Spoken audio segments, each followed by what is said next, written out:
Днешният следобед пред ВИП входа на летище София много приличаше на старата игра "Тук има, тук няма". Нито знаехме кой ще кацне, нито кога. В крайна сметка, ето хронологията на последните 5 часа. Пръв кацна Чак Норис, въпреки че според информациите трябваше да очакваме Арнолд Шварценегер. 71-годишният актьор не пожела да говори с медиите.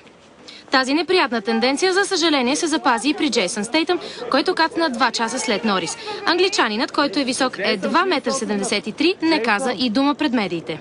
Когато обаче малко след 5 излезе Арнолд Шварценегер, той наистина показа класа. Терминатора пристигна с около 7 куфара за 4 дни. Феновете му го посрещнаха така.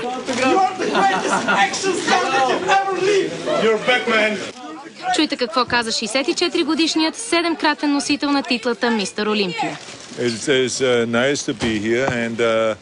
Хубаво е, че съм тук. Нямам търпение да разгледам малко от хубавата ви страна. Тук съм само за 4 дни за снимките на филма. Сигурен съм, че ще прекарам чудесно. Чувал съм прекрасни неща за страната ви. За пръв път съм тук.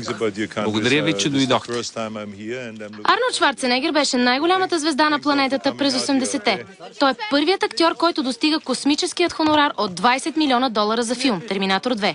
А благодарение на 30 милиона от Терминатор 3, както и на успешния му бизнес недвижими имоти, той успя сам да финансира кампанията си за губернатор преди 8 години. В миналото името му стана синоним на употребата на стероиди. Той е започнал да ги взима едва на 16.